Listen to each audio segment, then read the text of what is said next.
سرسبز اس گلزار کے یہ پھول یہ عطار کے، مردہ دلوں کو دے جلا، ہادی ہے طلبگار کے، طلبگار کے۔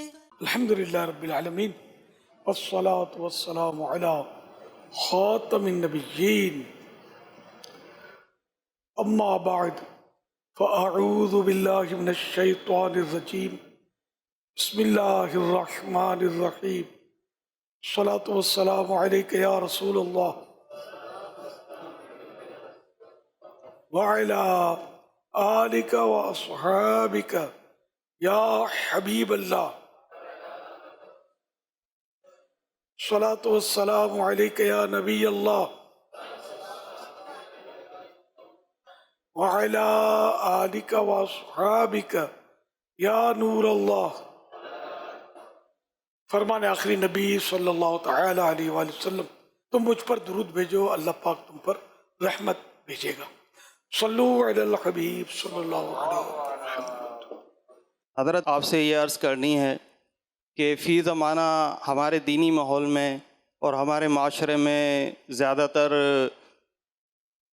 والدین کے حقوق کے متعلق بات کی جاتی ہے کہ والدین کے حقوق اولاد ادا نہیں کرتی، جس کی بنا پہ ان کو یہ سزائیں دی جائیں گی۔ برحق بات ہے، لیکن اگر دوسری طرف دیکھیں تو اگر والدین عدل سے کام نہیں لیتے اپنی اولاد کے درمیان، تو جس کی بنا پہ اگر اولاد کوئی نافرمانی کرتی ہے تو ان پہ نافرمانی کا فوراً ٹھپا لگا دیا جاتا ہے نا۔ تو اولاد کی تربیت کے متعلق تو کافی بیانات ہوتے ہیں، لیکن ماں باپ کے لیے کہ اولاد کے حقوق ادا کس طرح کرنے ہیں، ان کی تربیت کے لیے مجھے تو زیادہ تر کوئی بات نظر نہیں آتی۔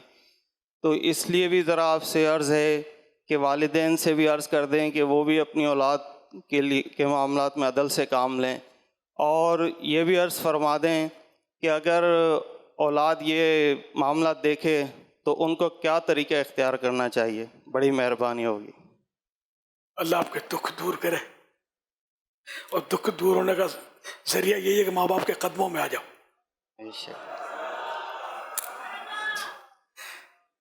ہمارے ہاں ماں باپ کو بھی عرض کیا جاتا ہے، ان کے حقوق بھی وقتاً فوقتاً دونوں پارٹیوں کو سمجھانے کی کوشش ہوتی ہے، لیکن ظاہر ہے کہ بادشاہ بادشاہ ہوتا ہے، ریت ریت ہوتی ہے، ماں باپ بادشاہ ہیں، تو ریت کو جھک کر ہی رہنا پڑے گا، ورنہ ریت اگر ماں باپ بادشاہ کے سامنے سر اٹھائے گی تو پھر سر اس کا کچل دیا جائے گا۔ تو بہرحال ماں باپ کے اپنے حقوق قرآن کریم نے کھول کر بیان کیے، یہاں تک فرما دیا نا کہ اف تک نہ کرے، ہے نا۔ تو فرما برداری کے تعلق سے حدیث میں بھی ہے نا کہ اگرچہ ظلم کرے، اگرچہ ظلم کرے، اگرچہ ظلم کرے، تب بھی ان کی فرما برداری کر رہی ہے۔ تو یہ بیان قرآن و حدیث کے میرے نہیں ہے۔ تو بعض اوقات ماں باپ سخت سست کہتے ہیں، ڈانٹتے بھی ہیں۔ اب بولے کہ باپ نے میرے کو ڈانٹا تھا تو دونوں کے حقوق مساوی ہوں، اور میں بھی ڈانٹوں تو یہ نہیں چلے گا۔ اچھا، اب اگر معاذ اللہ ماں باپ ظلم کرتے ہیں، اگرچہ اولاد کو پھر بھی حسن سلوک کی طرف ہی رہنا ہے، لیکن ماں باپ کو آخرت میں جواب دہ ہونا ہوگا۔ ماں باپ کو یہ رائٹ نہیں ہے کہ اپنے اولاد پر ظلم کرے یا اس پر کوئی بیجا سختی کرے، یہ اپنی جگہ پر، لیکن اولاد کو اپنے ہاتھ میں قانون لینے کی اجازت نہیں ہے۔ جیسے ابھی سوال میں ہو رہا کہ ماں باپ اگر کچھ ایسا کریں تو اولاد کو کیا کرنا چاہیے، اولاد کو یوں رہنا چاہیے، اسی میں عافیت ہے۔ اور جو بھی اولاد چاہے ماں باپ کچھ بھی کریں اس کے ساتھ، اگر کوئی بیٹا ماں باپ کے خلاف ہو جائے گا نا، یہ معاشرہ بھی اس کو نہیں بخشے گا کہ یہ ماں باپ کا غدار ہے، بھلے کچھ بھی ہو۔ لیکن جو بھی سمجھدار آدمی وہ بولے گا کہ یار ماں باپ ہے نا، ماں باپ تو بولیں گے، آپ برداشت کر لیا کریں، صبر کر لیا کریں۔ یہ الحمدللہ معاشرے کا بھی یہ پلس ذہن ہے ماں باپ کے بارے میں۔ یہ نہ ہوتا نا تو معاشرہ تختہ الٹ جاتا۔ تو اس لیے ماں باپ کو سرزنش کرنے، ان پر سختیاں کرنے کا تصور بھی نہیں کرنا چاہیے۔ میں صحیح کہتا ہوں، ماں باپ دھکے مارے تو پاؤں پکڑ لینا چاہیے کہ میں یہ قدم چھوڑ کر پھر جاؤں گا کہاں۔ یہ سب کو نصیحت ہے، وصیت ہے. ماں باپ کو کبھی بھی نہیں چھوڑنا، چاہے ماں باپ ظلم کرے. مطلب بڑے ہیں نا، ہو جاتا ہے کبھی، ان کو کرنا نہیں چاہیے ایسا، ناانصافی نہیں کرنی چاہیے، ظلم نہیں کرنا چاہیے. یہ جانے ان کا رب جانے، میں اور آپ ڈنڈا نہیں اٹھا سکتے. ان کو اجازت ہے یہ ہمیں سزا دیں، ہم ماں باپ کو سزا نہیں دے سکتے. سب کے لیے شریعت کی جو بھی ایک قانون ہے، شریعت کے مطابق رہ کر وہ ماں باپ جو ہے یہ برا بھلا کہیں گے، اولاد کو ڈانٹیں گے ڈپٹیں گے. آپ بتائیے یہ کہاں، میں تو کبھی آج تک روایت نہیں سنی نہ کسی بزرگ کا قول سنا کہ کبھی ضرورت پڑے تو باپ کو بھی جھاڑ دیا کرو. تو کبھی نہیں سنا میں نے، آپ نے بھی نہیں سنا ہوگا. یہ سارے ماں باپ کی فیور میں جا رہے ہیں نا، تو ہم بھی تو ماں باپ ہیں نا یار. اگر ہم اولاد ہیں تو ماں باپ بھی ہیں، آج نہیں تو کل ماں باپ بنیں گے. تو ہمیں کیسے لگے گا کہ اولاد ہمیں جھاڑے؟ پھر ماں باپ بعض اوقات بڑھاپے کی وجہ سے بھی جھاڑ دیتے ہیں، چڑچڑا پن آ جاتا ہے، غصہ آ جاتا ہے.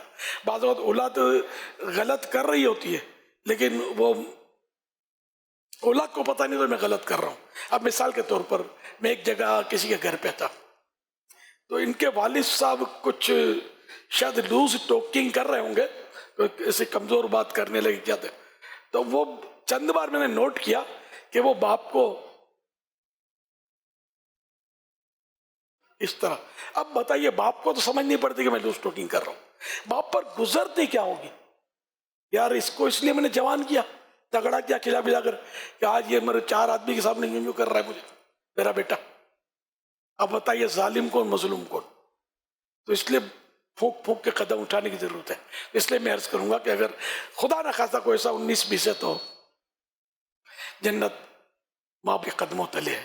یہاں حدیث پاک میں جب ماں باپ اگر گناہ کریں تب بھی یہ جھاڑ نہیں سکتا، جھاڑیں گے پر نہیں. بھی حکمت عملی سے، نرمی سے اگر ممکن ہو تو امر بالمعروف کریں گے، نیکی کی دعوت کسی حکمت عملی سے ان کو بے شک کریں. نماز نہیں پڑھتے یا ایسا کوئی معاملہ ہے یا گالی گلوچ، شراب کباب، بہت کچھ ہوتا ہے بعض اوقات ماں باپ کے تعلق سے. ہم نے مطلب نرمی نرمی نرمی کر رہی. ہمارے ہاتھ میں شریعت نے ہمیں نرمی کا حکم دیا ہے. یہاں تک کہ ماں باپ غیر مسلم ہیں ان کے بھی حقوق شریعت نے رکھے. مثلا باپ غیر مسلم ہے اور وہ اپنے عبادت خانے میں کہتا ہے کہ مجھے عبادت کے لیے لے جاؤ وہاں، تو اب یہ بات اس کی نہیں مانیں گے، اس کو اس کی عبادت کے لیے نہیں لے جائیں گے. لیکن اگر یہ کہتا ہے عبادت خانے سے مجھے گھر پہنچا دیا کرو، اب اطاعت کی جائے گی. یوں سمجھو کہ جیسا کہ گمراہی کی طرف نہیں لے جانا، ہدایت کی طرف لے آنا ہے. گھر میں وہ گمراہی نہیں ہے جو وہ اس کے عبادت خانے میں ہے. یہ ایسے میں عرض کر رہا ہوں. تو بہرحال ماں باپ کے حقوق ہیں اور ہمیں مطلب اس کو نبھانے کی بھرپور کوشش کرنی ہے، وسوسے نہیں پالنے کہ ماں باپ نے ہماری تربیت غلط کی یا مجھے ماں کا پیار نہیں ملا یا مجھے باپ کا پیار نہیں ملا. یہ شیطانی وسوسے ہوتے ہیں کہ تم پیار کے قابل بھی تھے یا نہیں، یہ نہیں پتا ہوتا اس کو یہ کتنا ستاتے تھے ماں باپ کو. صلو علی الحبیب صلی اللہ علیہ محمد. محمد عثمان رضا، تاری ڈسٹرکٹ راولپنڈی، تحصیل ٹیکسلا سے اسپیشل میلاد ایکسپریس ٹرین کے ذریعے بابا جان آپ کی بارگاہ میں آج حاضری ہوئی ہے. پیارے بابا جان، آپ سے یہ سوال کرنا تھا کہ عموماً ہمارے معاشرے میں ایسا ایک طبقہ پایا جاتا ہے یا عموماً یہ کہا جائے کہ سب کے لیے کہ ایسا ایک لباس نکل آیا ہے جس طرح اب ہم اکثر سنتے ہیں علماء کرام سے کہ حضرت عثمان غنی رضی اللہ تعالیٰ عنہ سے اللہ تبارک و تعالیٰ کے جو فرشتے تھے وہ بھی حیا فرماتے تھے. حیا کے حوالے سے ہم مطلب کہ اتنا سنتے ہیں، مگر جب عموماً ہم دیکھتے ہیں کہ یہ ہمارے معاشرے میں جو ینگ اسلامی بھائی کہہ لیں، ینگ لڑکے جو ہوتے ہیں یا عموماً جو لباس نکل آئے ہیں، ان کے لباس دیکھے جاتے ہیں تو حیا کے وہ پیکر وہ سننا اور اس طرح تو کافی کنفیوژنگ بھی ہوتی ہے اور حیا کے حوالے سے کافی سنا بھی جاتا ہے. تو برائے کرم یہ ارشاد فرما دیجیے کیا اس طرح کا لباس پہننا کیا کوئی شرعاً درست ہے یا حرام ہے، یا اس کے علاوہ یہ بتا دیجئے اگر جو شخص پہنتا ہے تو کیا وہ یہ عمل ٹھیک کرتا ہے اور حیا کے حوالے سے سننے کے باوجود بھی وہ یہ درست ہے یا نہیں؟ جزاک اللہ خیرا. کون سا لباس، یہ تو وضاحت آپ نے کم کی ہے. اب جیسے کہ مرد کا گھٹنوں سمیت ناف کے نیچے سے لے کر سارا حصہ یہ چھپانا فرض ہے، ٹھیک ہے نا. اب اگر یہ اس کا کھولتا ہے اس کو، جیسے لوگ ہاف پینٹ پہنتے ہیں، چڈیاں پہنتے ہیں، تو یہ گناہ گار ہیں جو سیف صاحب نے سکتا. اب کسی نے اتنا حصہ چھپایا ہوا ہے اور شریعت کے عین مطابق چھپایا ہوا ہے، اوپر کچھ نہیں پہنا ہے اس نے بالفرض، بنیان یا کبھی کچھ بھی نہیں پہنی، اتنا یہ فرض. اس کو بے حیا تو کوئی بھی نہیں کہے گا نا، بے حیا کہنے کی کیا وجہ ہے اس کو؟ اگرچہ وہ ایک خلاف مروت کام کر رہا ہے، لوگ اچھی نظر سے نہیں دیکھتے، تنفیر کی صورت ہے، وہ اپنی جگہ پر ہے، لیکن اس کو ہم گناہ گار تو نہیں کہیں گے نا. یہ گناہ کر رہا ہے، یہ ٹھیک ہے، اس کی عدالت بھی ساقط ہوتی ہے، ایسوں کی اس گواہی بھی اس کی نہیں لی جاتی، یہ ساری باتیں اپنی جگہ پر، تو لیکن اس کو ہم گناہ گار نہیں کہیں گے.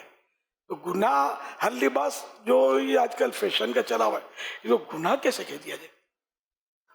اب جیسے کہ کسی نے شرٹن کی ہے، شرٹن کرتے ہیں تو وہ نمایاں ہوتے ہیں بعض اعضاء اس کے کچھ کچھ، تو اس کو بھی پہننے کو بھی میں نے ناجائز کا لفظ نہیں پڑھا، بس یہ ہے کہ اگر کوئی واقعی بہت زیادہ نمایاں ہے تو نمایاں ہے یا تو اس کی طرف نظر ڈالنے والا قصدن جو اس کو دیکھے گا وہ ناجائز کر رہا ہے. ورنہ تو آپ بچ نہیں سکتے. آپ ڈھیلا ڈالا لباس جو ہمارے کرتے ہیں، کوئی سجدے میں جائے، کیا خیال ہے پیچھے کا ماحول کیا ہوتا ہے؟ اب کوئی اس کو ٹکٹکی باندھ کر دیکھے تو گناہ گاری سجدہ کرنے والے کو کہیں گے یا دیکھنے والے کو کہیں گے آپ؟ جبکہ بے پردگی اور اس وقت بھی بعض اوقات اچھا ماحول نہیں ہوتا اس لباس میں بھی. اچھا لباس پہنا ہوا ہے، ہوا چلتی ہے تو بعض اوقات آگے پیچھے کپڑے چپک جاتے ہیں، کیا کریں؟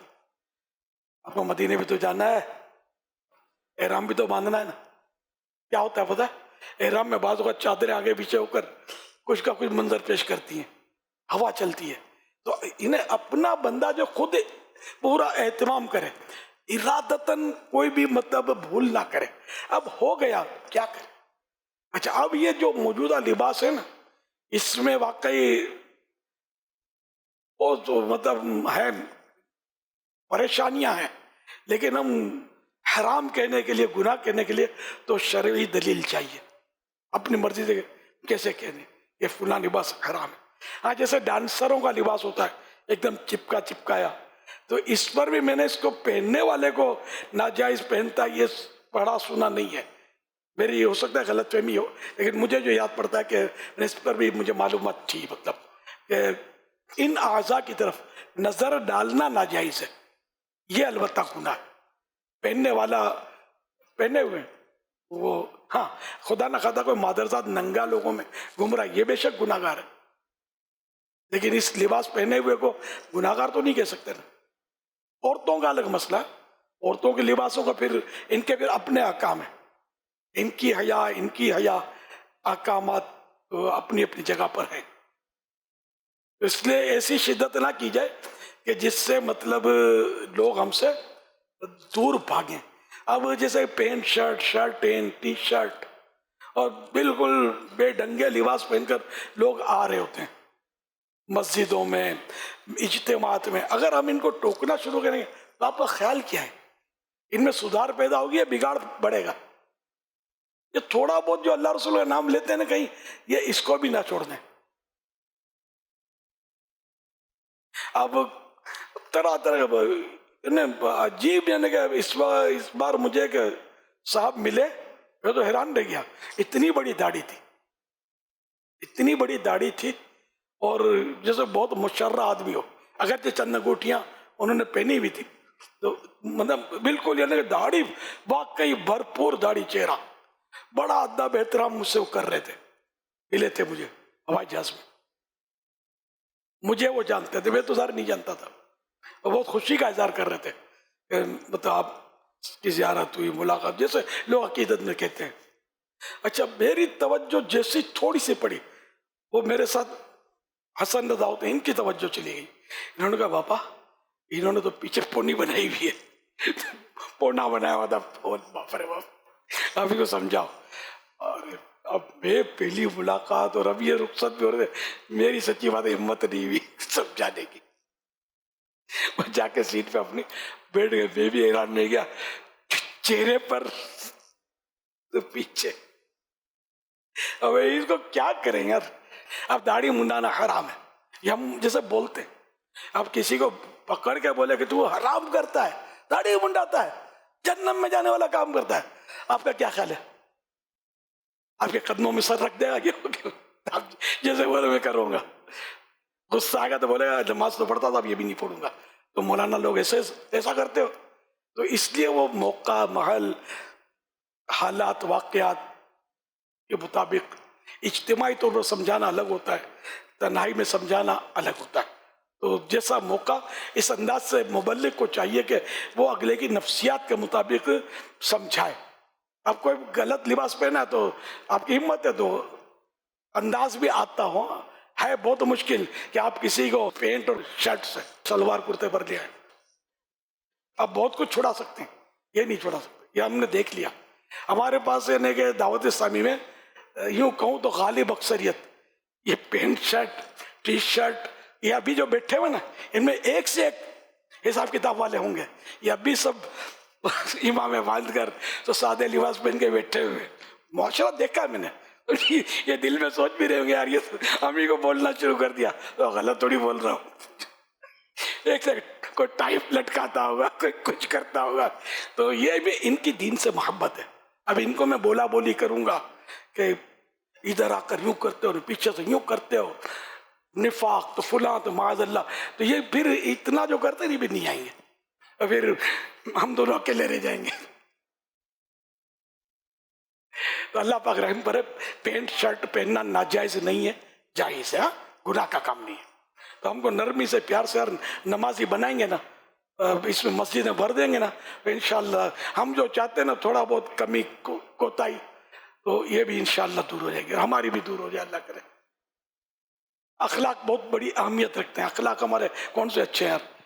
لباس اپنی جگہ پر ہے, لباس سے کسی کی دل آزاری نہیں ہوتی, اخلاق سے دل آزاری ہوتی ہے. بد اخلاقی سے کچی دل آزاری ہوتی ہے, کسی دشمنیاں ہوتی ہیں. یہ الٹا سیدھا لباس قتل و غارت گری نہیں کرواتا, بد اخلاقیاں قتل و غارت گری کرواتے ہیں, جیل کے سریوں کے پیچھے ٹھونس دیتے ہیں, پھانسی کے پھندے پہ لٹکا دیتے ہیں. اللہ کرے کہ دل میں اتر جائے میری بات. آپ نے بعضوں کا توجہ دلائی ہے اور احتیاط بھی ارشاد فرماتے ہیں.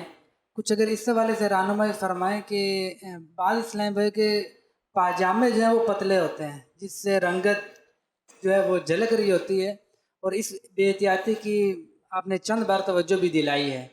تو اگر خدا نہ خواستہ کوئی اس طرح کا ہو معاملہ تو یہ کپڑا لیتے وقت یا سوٹ سلواتے وقت کیا اس میں احتیاط کی جائے؟ یہ لباس میں احتیاط تو سب کو کرنی ہے, حیا کا لباس پہننا ہے. حضرت عثمان غنی رضی اللہ عنہ کی حیا کا صدقہ ہم سب کو حیا نصیب ہو جائے. تو لباس میں بھی حیا اور الفاظ میں بھی حیا ہو, ہے نا, کردار میں بھی حیا ہو, تو اللہ سب نصیب کرے ہم کو. تو اس میں یہ کہ پتلے پاجامے تو ہوتے ہیں, شلواریں جن میں رانے وغیرہ بعض اوقات چمک رہی ہوتی ہیں, تو ان کو دیکھنا بھی نہیں چاہیے. اور لیتے وقت ہمیں بھی احتیاط کرنی چاہیے کہ کپڑا خود دیکھیں گے نا تو شاید نہیں سمجھ پڑے گی, یا تو یوں روشنی میں یوں کر کے کپڑے کو یوں کر کے دیکھیں گے نا تو یہ آپ کو آپ کی کھال پتلا ہوگا تو شاید نظر آ جائے گی, یوں لپیٹ کر اس کا نہ بھی ہے. تو یہ احتیاط کر کے اور مطلب لینا چاہیے کپڑا. پھر بھی کبھی ایسا آ گیا پتلا کپڑا آ جاتا ہے تو یہ خاص کر اس کا مسئلہ یہ رانوں کا اور یہ ہے. کرتے میں پتلا ہو, گنے نظر آ رہے ہیں, نو پرابلم. یہ مردوں کے لیے بات کر رہا ہوں, ان کے لیے پرابلم نہیں ہے, عورتوں کے لیے ہے پرابلم. تو اس میں پتلا کپڑا آ گیا لے لیا تو یا تو اوپر کا کرتا وغیرہ اس کا بنوا لیا, اگر پاجامہ لے لیا تو پھر نیچے استر یا اس کو ڈبل پاجامہ پہننا پڑے گا. یہ آ جاتے ہیں خاص کر عید کے دنوں میں جب نئے کپڑے پہنتے ہیں نا لوگ, اس میں کافی دیکھا ہے کہ آدمی بول کھاتا رہتا ہے, لے لیتے ہیں. خود بھی لینے تھوڑی آتے ہیں, منگوا لیتے ہیں گھر میں سے, گھر کا کوئی فرد لے آتا ہے, امی لے آتی ہوگی, ابو لے آتے ہوں گے, تو یوں ہے فسامنی تو ہے اس میں, احتیاط ضروری ہے. ایسے پاجامے ہیں تو یہ ضد نہیں کرنی کہ آئندہ خیال رکھوں گا, ابھی اس کو پہنو. یہ جو بھی حکم شریعت اس پر عمل کرنا ہوگا. اگر قدر مانع جس کی جتنا منع ہے اتنا اگر ستر اس میں چمکتا ہے, اس کپڑے میں کھال چمکتی ہے, تو بھی نماز نہیں ہوگی. یہ بھی ذہن میں رکھے. کندھے کی بات نہیں کر رہا,